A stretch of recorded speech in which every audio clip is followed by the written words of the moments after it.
You know, when I did previous podcasts, I had guests and I did interviews. I don't do that on this channel. I have conversations, and I'm delighted to have this participant in this conversation because I've known who he was for many years because he's very, very respected in AA, not just in his knowledge, but how he really walks the walk of AA and abides by the traditions and is a very respectful person in terms of AA and how a person, AA is supposed to help a drunk become a very upright citizen. And I think he really embodies that. And so, and people really respect him, and he has a lot of renown in AA, and that's how I know him. And we're gonna talk about AA, but first, let me introduce my guest, who I don't even want to think of as a guest. I want to think of him as a participant in a conversation, and that is Joe L. from Brooklyn, New York, like where I'm from. Hello, Joe. Thanks for coming on. Hey, Anthony, how are you tonight? Very good. Thank you. I like being called Anthony again. I went by Tony for the longest time, and I still am Tony, but Anthony feels really like a worn boot that just goes back on. It's like, you feel really good. So, the first time I heard of AA, I was in the army, and when they sent me there, and I cursed them out, and I had a long history, and of AA, and NA of trying to get it until not until I hit bottom, did I finally get it, and was and in AA, and then my some people, I think it was my first sponsor in AA, said, Tony, you like to talk about drugs. Go to NA. So for the first couple of years, I was in ANA. I called it AA and NA. But then one sponsor said, focus, pick one or the other. And obviously, I didn't like to. My two drugs were alcohol and coke. So I really wanted to respect AA and be respect their single mindedness of purpose, which for you who have been out there uninitiated, AA focuses on alcohol and alcoholism, right? The addiction to alcohol. All the other drugs, that's for other 12-step fellowships. And do you have anything to say about that, Joe? Yes, I think that how we talk about Alcoholics Anonymous has a lot to do with the person or persons that we're speaking to. Because if I, for example, were to be speaking at a beginner's meeting, or if I were speaking to a beginner one on one, I have to keep in mind, or I shouldn't say have to, I would say I would want to keep in mind that even my initial exposure to Alcoholics Anonymous had the first time around, because this is my second time around, but my first time around had almost everything to do with not being able to stop drinking.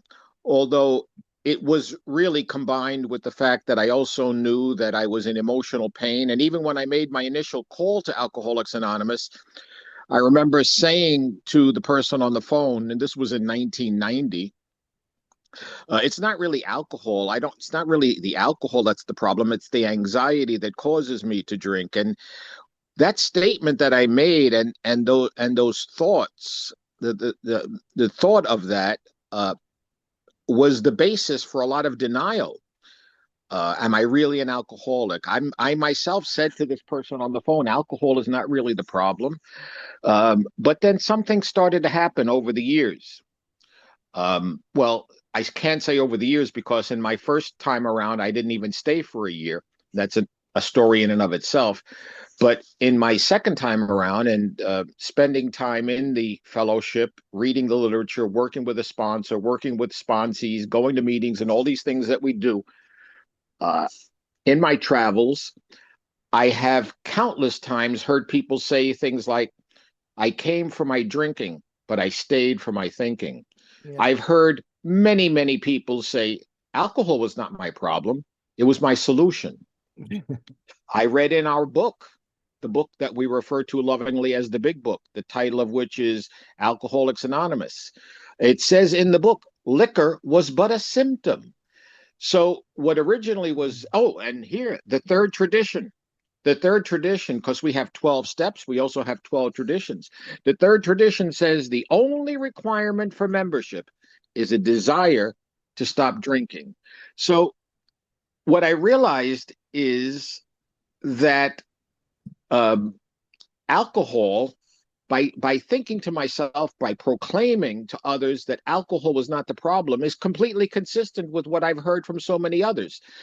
In our big book, for example, there's a story, well, not a story, but it talks about someone that is referred to as the heavy drinker. More or less, this is a person who has a bad habit. This person drinks too much, drinks too frequently, maybe.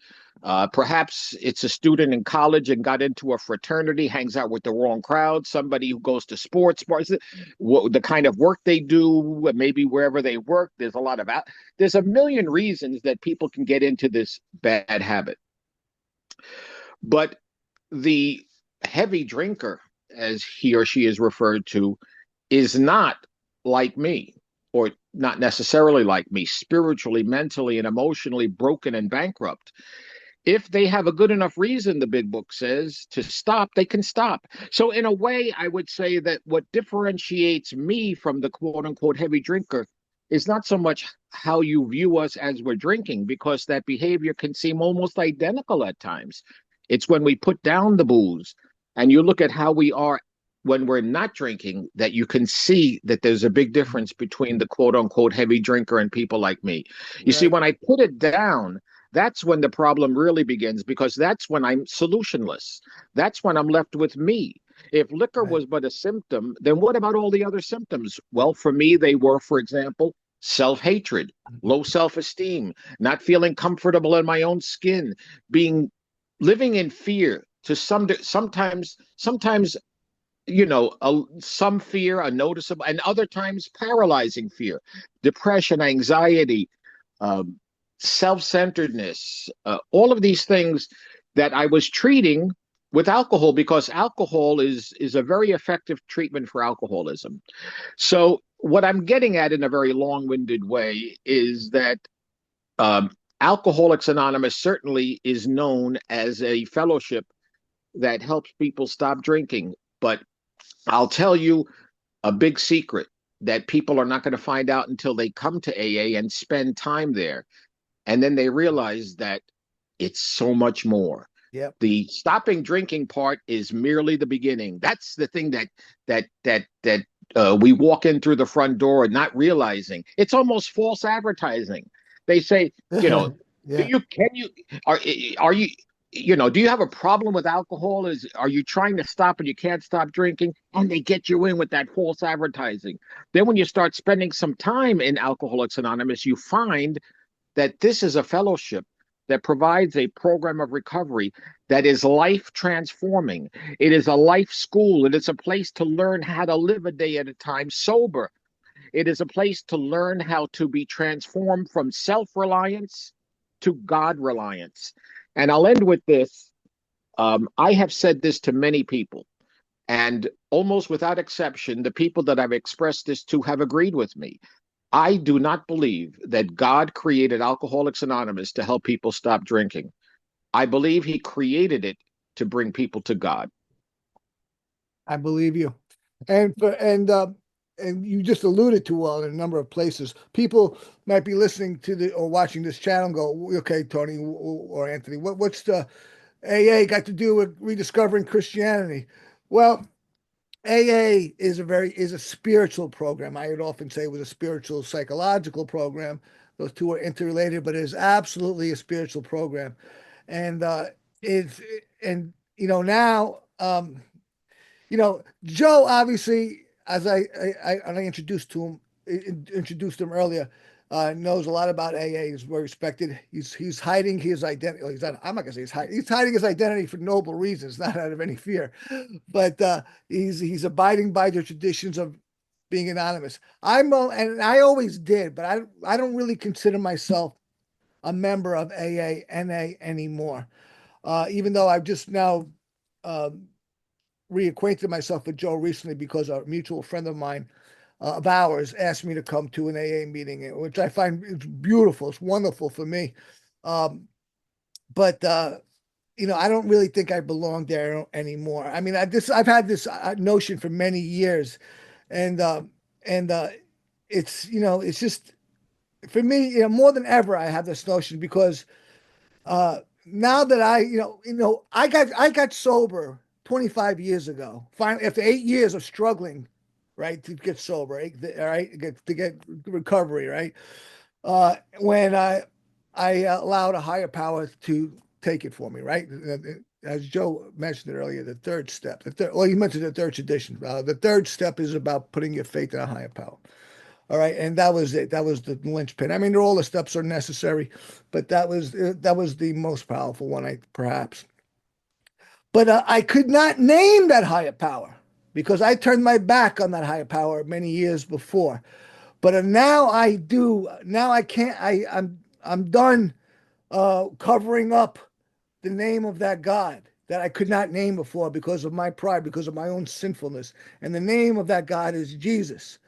I could not name it because of I turned my back and I was so sinful and prideful that I couldn't say it was Jesus who saved me. But now I know it was and is, and I have to declare it. So even beyond my previous notions of like, okay, I'm outgrown AA, NA, and I say that with respect because there are a lot of people far more spiritual and more intelligent than me that are in AA and NA. That not that it's about that, but for me, I think that I just went to for the first time last week a what they call a faith-based recovery meeting where you know it's not about AA is a non-religious program, and thank God it is because if it was religious, if they were talking about Jesus at the beginning with me, I would have turned right around and walked out, and I would have never got sober. All right, well maybe I would have hypothetically, but that's all it would have been was hypothetical. Far better, the far better probability I would have been dead.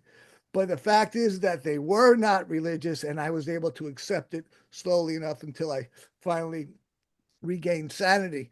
And but now I have to profess Jesus now that I've been saved just last month, and to hide the name. I don't think it is. Not only is me being honest, I read the Bible every day now. I'm going through a lot of weird changes, Joe. I never all this I would never even think I would be doing that. Even when I think I was getting back to Christianity, I never even think I'd be doing that. But I read it every day. And the Bible says to go and proclaim his name and to do it. Now I'm pretty sure you are okay. So now that I'm sorry about the monologue. Forgive me if it was long-winded. Uh, now you are a Christian, correct? Okay. Yes, I am a Christian, but I also want to touch upon a couple of things that you Oh, please, mentioned so please. that those who are not familiar with Alcoholics Anonymous will understand. The reason that I am not uh, showing my image or stating my full name here is not has nothing to do with fear. It has Yes, nothing to do with me not wanting anybody to know that I'm a member of Alcoholics Anonymous. It's simply that Alcoholics Anonymous has, as I said, 12 traditions. yes, And one of them prohibits member, I say prohibits, I shouldn't even use that word. It is our tradition right, that members do not disclose their identities at the level of press, film, radio. I think today we could add the words television, right, unrestricted social media. And the reason, the primary reason for this is because we say in Alcoholics Anonymous that we place principles before personalities. This is absolutely, not about Joe L. This is not right, about Anthony. This is not about our founders, Bill Wilson or Dr. Bob. This is because the founders and our organization is coming upon its 90th anniversary this coming June. But the founders are no longer with us, right, but the principals certainly are. And we profess, the way I view it is we carry a God given perfect program given to us by a perfect God. And it's about these principles. We are conveying the message of what our principles and Alcoholics Anonymous are, not about us as individuals. And for more practical reasons too.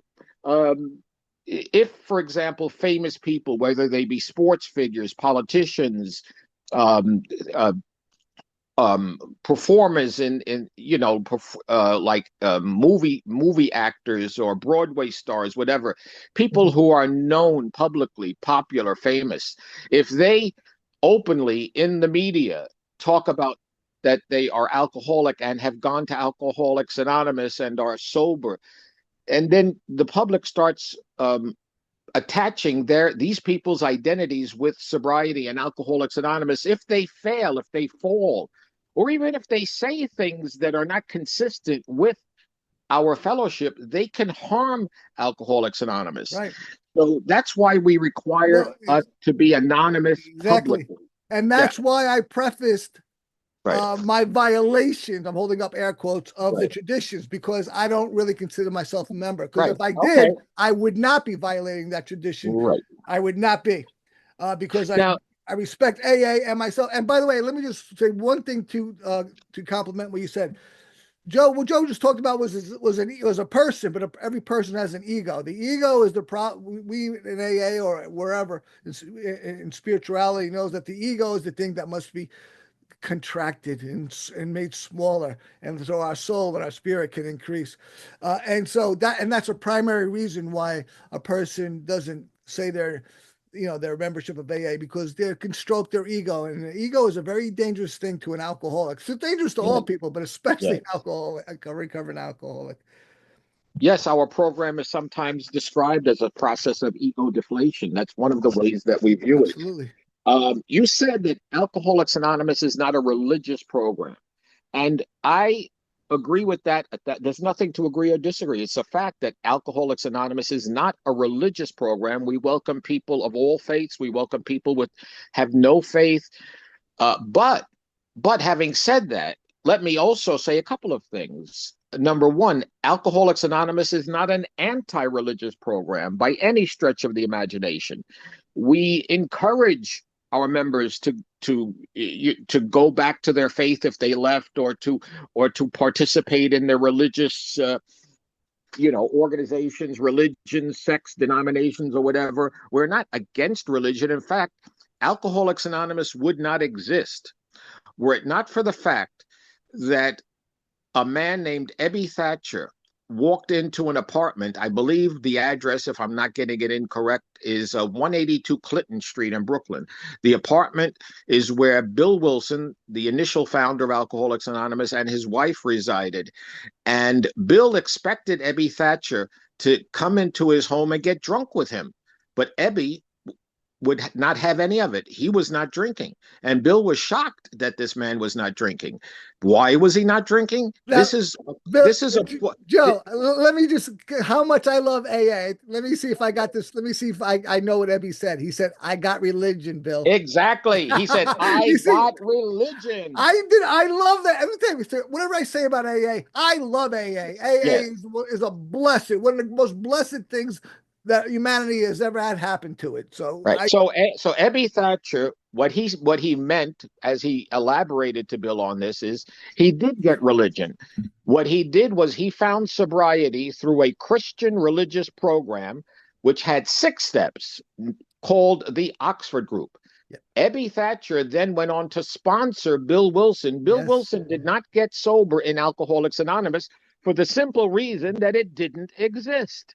right. So Bill Wilson got sober initially in the Oxford Group, and his sponsor was Ebby Thatcher. But as things evolved and went on, Bill met other people got sober, and things changed, and it went from a 6 step program to a 12 step program. And for a number of years, I think roughly about 4 or 5 years or thereabouts, Bill Wilson and a bunch of other people were getting sober, and using and embracing these 12 steps, and they formed a fellowship, and this fellowship had no name. It did not have a name.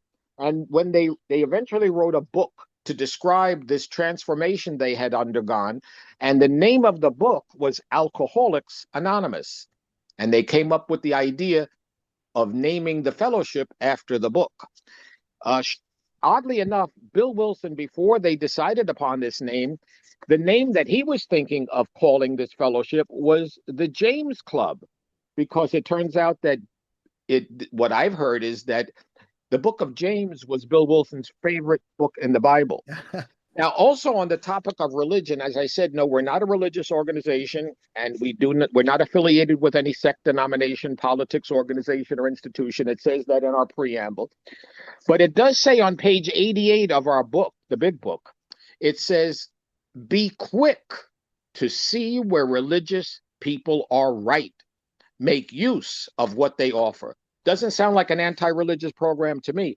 Now, as a Christian, as you asked me if I'm a Christian, AA not only gave me the freedom to be a Christian, but everything that I've seen in AA, in the literature, the things that I've learned from my sponsor, felt made me feel completely at home because I'm going to say this, and I won't say it at an AA meeting because it's not respectful to say it at an AA meeting. But I'll say it to people like you, Anthony. I've said it to other fellow Christians in Alcoholics Anonymous. Alcoholics Anonymous program is a Christian program. Even though we don't say it openly, that's what it is. If you look at it, it's all about I can't, he can, I'll let him. That's the essence of Christianity, admitting my brokenness, admitting that I'm a sinner, admitting that there's no hope for me. Of course, in AA, we say admitting I'm an alcoholic, I'm powerless over alcohol, my life is unmanageable. Recognizing that there literally is no It, hope for me. it's And at then the coming to core. believe It's the that the that's the only hope truth. for me is the power of God. In Yeah, Christianity, we go yeah. beyond that. Now, we talk about believing in the death, burial, and resurrection of God as he manifested as a human being in the person of Jesus Christ. But you were talking about a faith-based, and I think I discussed with you when I met you about 4 or 5 years ago. God used a number of people and me, and I'm blessed to say I take no credit for it. He used a group of people to start a fellowship called The Way to Recovery. And it is a faith based Christian 12-step program. It is held at a church in Brooklyn called Spirit of Jesus Evangelistic Church. It's on Bath Avenue and 25th And Avenue. and that was the very meeting I went to last week. And I Okay. forgotten that you had mentioned it, and now I feel kind of stupid. Yeah, you were one of the founders, and that's the place that I feel at home now. Because we're talking about Jesus. Before I would, that was the name was shunned, but yeah. So you do both fellowships. You're a true believer in AA, yet you co-founded this explicitly religious uh, recovery group. How do Yeah. you how does that Well, happen? when you see, when I would go to the Way to Recovery, and I amicably departed, I just went on to do other things. Okay. It's still always in my heart, and I thank God that I was blessed to be a part of that. When we go to the Way to Recovery, number one, the Way to Recovery, and by the way, let me just digress for a second. How did we get the name the Way to Recovery? We, I became a chaplain by going to that church, and one of the elders of the church recruited me into the chaplaincy, and the people who were the co-founders all were chaplains. And except for one gentleman who is Pastor Raymond Ramos, who is the head of the Recovery House of Worship, which is a global movement. A dear friend of mine, I say a dear friend, I haven't been able to spend much time with him because he's all over the world, but I love him. I saw And, him at an NA anniversary a couple of weeks ago. He was on his right. way to Pakistan the next day. He told Yep. Yep. So we started this program, and it's not for alcoholics. It's for alcoholics, drug addicts, uh, family members of drug addicts, family members of me alcoholics, PTSD. people who have suffered abuse, PTSD, a mental illness, Right. anything. Well, they use the term life recovery, just being a human being, and so at this fellowship, one is not restricted to talk only about alcohol, as is usually the case in Alcoholics Anonymous. One can talk about anything, and some people sort of, I don't know, it's sort of, I don't know to what degree they're serious or not, but some people in AA who are not really with the program in the truest, most fundamental sense will say, well, you really don't have to believe in God. You have to believe in something greater than you, something outside yourself, even if it's a radiator or a doorknob, which to me is utterly ridiculous. I Yeah, don't no, know. And I don't I, know if they're serious when they say that, but the point is they're just couching it. They're at just the way couching to it. recovery, we don't talk about doorknobs and radiators, and we can openly talk about salvation by the death, burial, and resurrection of Jesus the Christ. That's not something. See, my sponsor, who was a devout Catholic, that's his denomination of Christianity. Yeah. He instructed me, and I have understand why he said, do not talk at AA meetings openly about your faith, because even though your faith means everything to you, AA is a place that is supposed to be a welcoming umbrella for all people.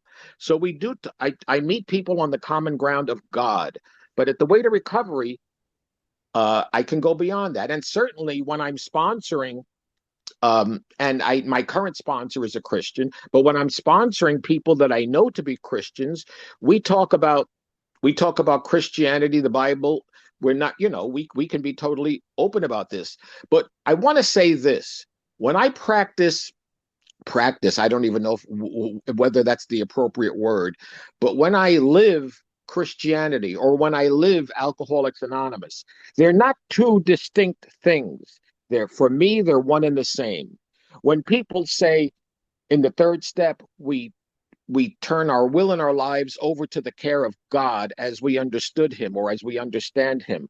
God, as I understand him, is the triune God who's described in the Bible, who is the Father, who is the Son, the Word of God, the Alpha and the Omega, Jesus the Christ, and the Holy Spirit who lives and dwells inside of me. That is not only my understanding of God, that is who I know to be God, without Amen, any brother. question. Me too. Me too. Now, when I would hear, typically in AA and NA, when they had to close the meeting, they close it with the Serenity Prayer. And usually it's an abbreviated version of the actual Serenity Prayer. But a number of times I've heard meetings close in AA, not NA, with the Our Father, aka the Lord's Prayer, and that would make me cringe because not, I mean I always had a thing for Christianity, if you will, but for the newcomer who you struggling to get clean or sober, and they're running away from spirituality and especially religion. But now I'm loving I'm hearing Our Father, which is what they said over at the Way to Recovery. What's your take on it? I mean, you really already ebbed into it, but what's your take Well, explicitly on this subject? I'm not a historical I'm not an AA historian. I know a little something about AA history, but I believe that the Lord's Prayer goes back to the early days of our fellowship. And strangely enough, oh, I've by the heard that. way, there's two groups that I go to regularly. That it's their group conscience that the meetings end with the Lord's Prayer, and those are Sheep's Head Bay and Gerritsen Beach. It's not even a question of what prayer; it is the Lord's Prayer. Some group, in AA, one of our traditions is that every group is autonomous, except Right. in matters affecting other groups or AA as a whole. So every group can decide for itself things like what prayer they want to end with. But as I said, two groups that I go to regularly, I go to Sheepshead Bay Right. twice a week and Gerritsen Beach once a week. Their group conscience is to end the meeting with the Lord's Prayer. Now, me personally, when I speak at AA meetings as the speaker, when I'm given a choice, because a lot of groups that I speak at will say they say, Joe, you could end with the prayer of your choice. This is something that my sponsor told me about. And what I do is I sort of feel the room, I sense the room. If it's an agnostic room, if it's like, I could, all I could say is if I feel it's substantially a Christian room, I'll end with the Lord's Prayer. But if I feel that there are a number of agnostics or people of I don't know, just I will end with the Lord's Prayer if I know the people and or if I sense the group. But what my sponsor taught me was, and it's, I guess it's his opinion, is that the Lord's Prayer was given to believers. And am I openly sharing that and encouraging people to say it who don't really understand why they're saying it? And that's just my viewpoint. But interestingly enough, when people say that they're not comfortable with the Lord's Prayer because they consider it to be a Christian prayer, interestingly, this Christian prayer was was made by a Jewish man who came as the Jewish Messiah, and he was preaching exclusively to Jewish people. Hey, really, Christianity is Judaism 2.0. Well, This, yeah, because it wasn't until after the death, burial and resurrection that overwhelmingly, and this is part of God's plan. Well, I'm not questioning it, but the Jewish unequivocally. people overwhelmingly rejected the message. Yeah, Not everyone, right. quite a number of people accepted it, but overwhelmingly Right. rejected it. And as part of the plan, God turned to the The Gentiles and Gentiles. whatever Jews are willing to go along with it. And he gave a new message, not the message that he gave to the 12. That was a Jewish message from the Jewish Messiah. He gave a new message to a man named Saul. And Saul was intentionally kept apart from these 12 because you can't mix two different messages. You can't mix the kingdom gospel, the gospel of the Jewish Messiah, which did never, that message didn't say stop eating kosher. That message didn't say stop obeying the Sabbath. It was Judaism, but in believe that he is the Messiah. And that message was largely overwhelmingly rejected. The new message of salvation by grace through faith was given to the 13th apostle, who was instructed and taught by Christ himself, the resurrected Christ, totally apart from the 12. He was, as we know, Saul was on his way to Damascus, and he was actually leading a band of people who were going around killing Jewish believers. So he was an enemy.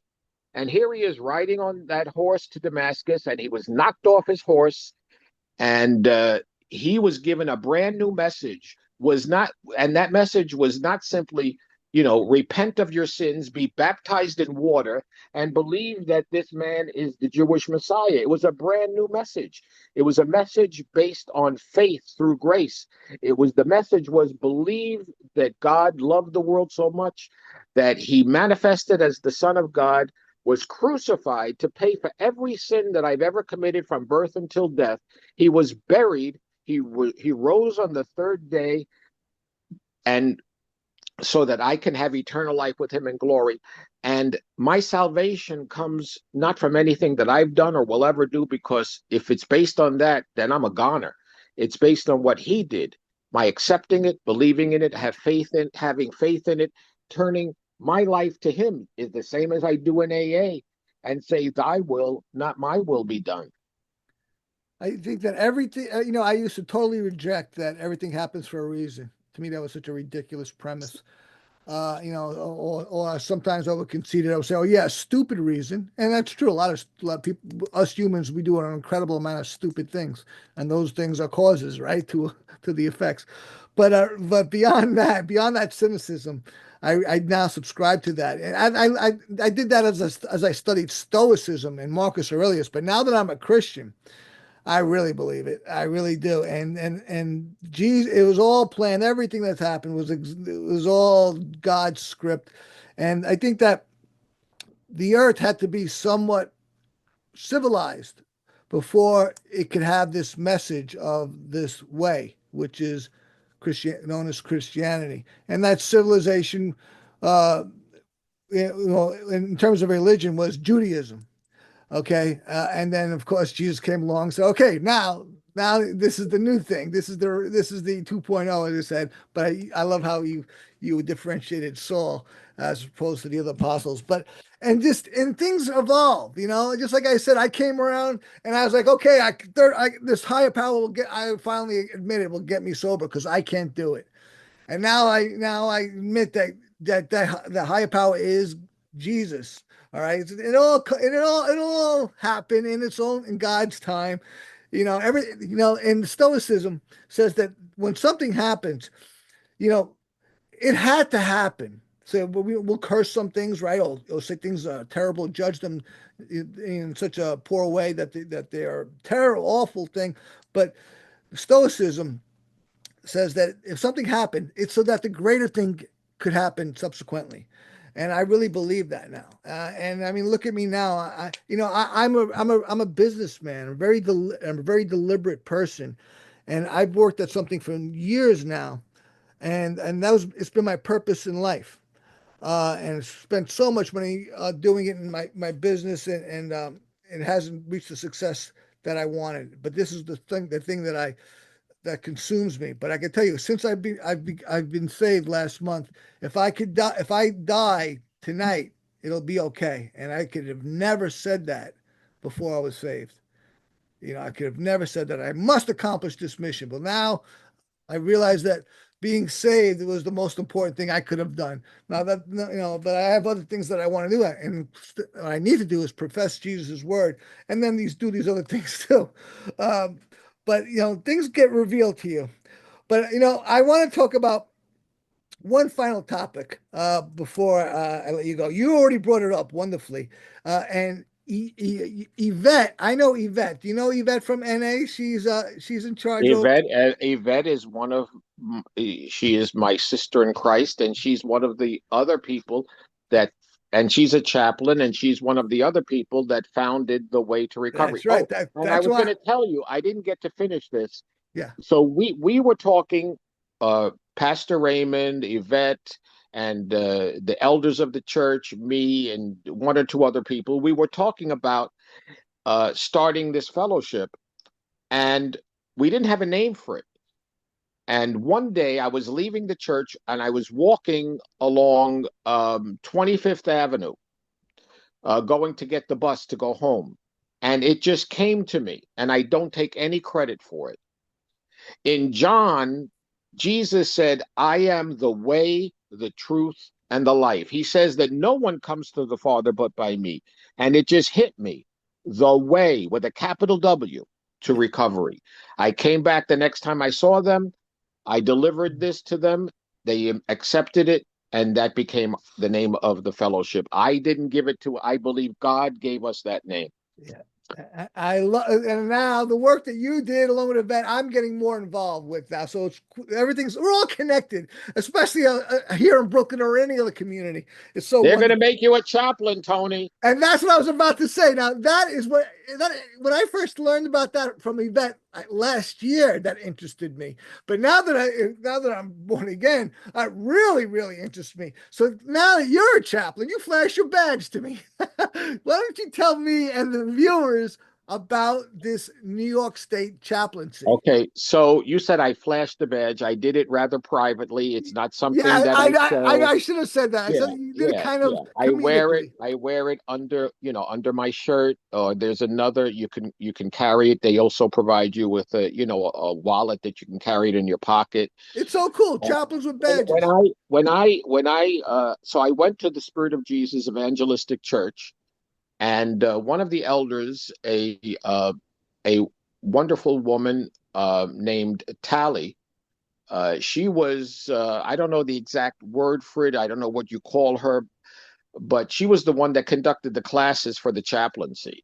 So the church endorses you, and then you go for classes. I believe it was like once a week for about 10 or 12 weeks, something like that. You pay a fee, you take a test.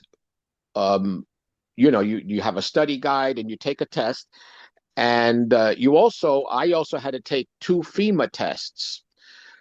There was also a first aid of some kind, but I never took it because this was during the pandemic, and they weren't conducting the first aid or whatever they called it course. So I never took that test. Okay, right.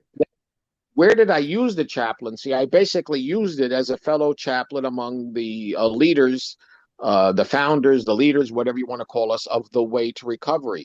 I've never really used it outside of that for anything. I have faith that God will lead me how to use it. But I'm How, going to tell you this yeah. too. Interestingly, when I was studying to become a chaplain, as I was studying, what I was realizing is that I was already preparing for that for many years because the things that I was learning about in chaplaincy training were very much akin to what I had learned and been applying in as being a sponsor in Alcoholics Anonymous. It's almost, if not identical, it's almost the same thing, if not identical in so many ways. How did you use it informing the way to recovery? Well, because all of us, the four of us, and then the three of us, uh, who were the leaders there, we identified ourselves as chaplains, and we were doing service by conducting this fellowship of the way to recovery, helping people to recover from whatever ails them, whether it be addiction, mental illness, or whatever, through the 12 steps. And also, I want to mention this that we never we never told people that we are the sole means for them to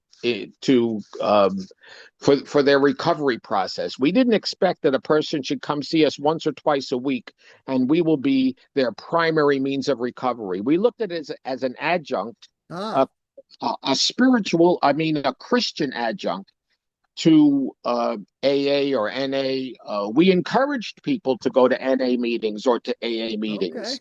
All right. We, Good. you know, we didn't say come see us once or twice a week and get sober or get clean or stay clean. We Most of the people that I associated with there, most of the members were active members of NA or AA, Yeah. and mostly NA, I would say. Yeah, that's something for me to chew on. Now, why would someone want to become a chaplain outside of your story? Okay, why would someone want to become a chaplain? Because I Well, a tell you why I chaplain. want to. I I, want to I, serve my community and also the VA. I'm a vet too.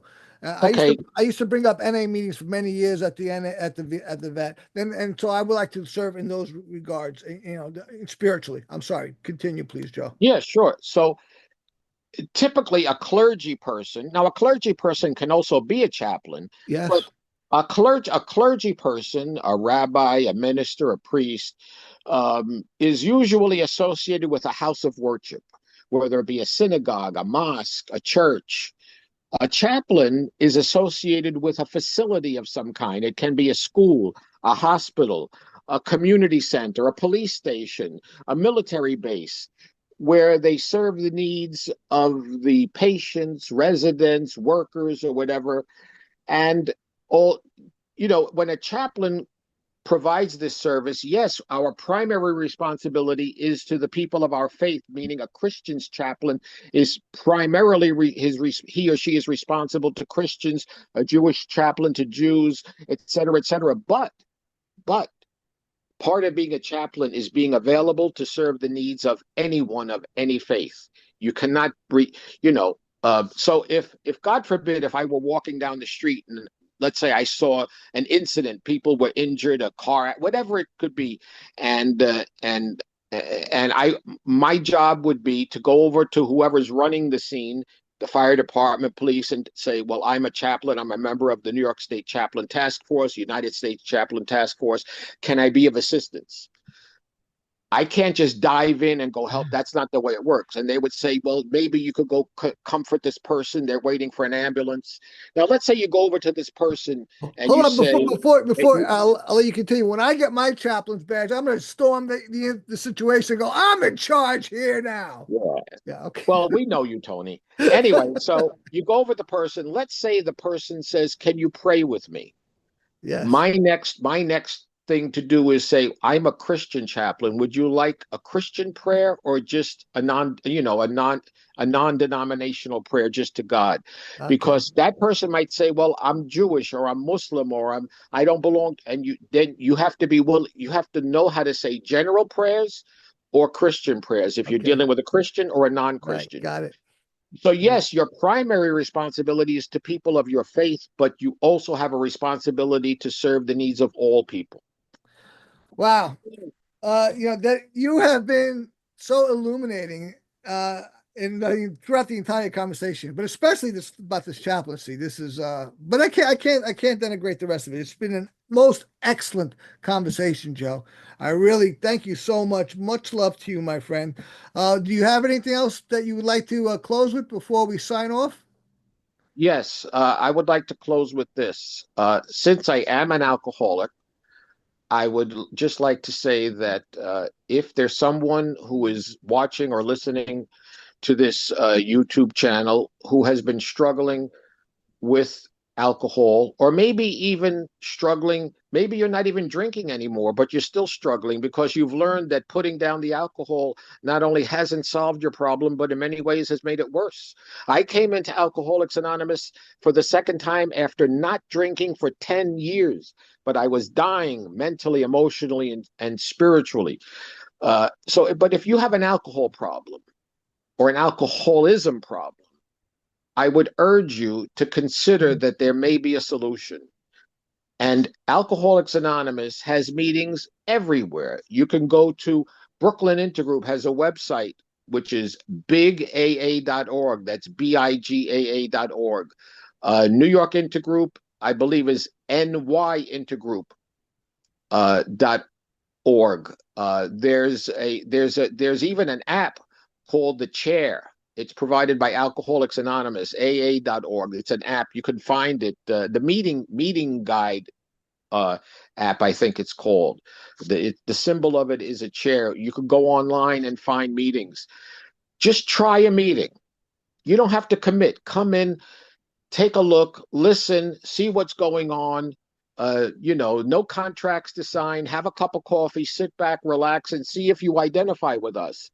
Because I promise you from the bottom of my heart that there is a better life awaiting you. The suffering that you may be enduring now is not necessarily something that is going to condemn you for the rest of your life. It's not something that you have to accept. It's not, you haven't been consigned to a life of suffering. There is a way out. 26, a little over almost 27 years ago, I had my last drink, and that drink was part of a suicide attempt. And if you had told me then that almost 27 years later, I'd be here talking to Tony about happiness, joy, freedom, sobriety, Christianity, Jesus Christ, the chaplaincy, serving the needs of people who are sick and suffering. If you had told me anything along those lines back then, I would have thought you were crazy. But whatever Tony has been blessed with, whatever I've been blessed with, is available to anyone who will give God a chance. So try us. I think you'll like us. Absolutely. And let me join in with you. When I in my early recovery, I had this idea to go to every AA and NA meeting in the area because I so fell in love with those fellowships and the 12 step program. And now I don't feel that way about the meetings, but I feel the way about churches because I'm now in love with Jesus again. But even if you don't think that you could get recovery in AA or NA, we heard us talk about the higher power, or you can accept God and Jesus in churches. If you don't think either you can get either one of those things, but you want help, you want to change, give yourself a break. Get out of your own way and your preconceived notions and just go to either one of those places and just say who you are and why you're there. And with that, my name is Tony, and I am a grateful recovering alcoholic. Thank you so much for being with me, Joe. You're very welcome. I want to thank you from the bottom of my heart for inviting me. I couldn't thank you enough.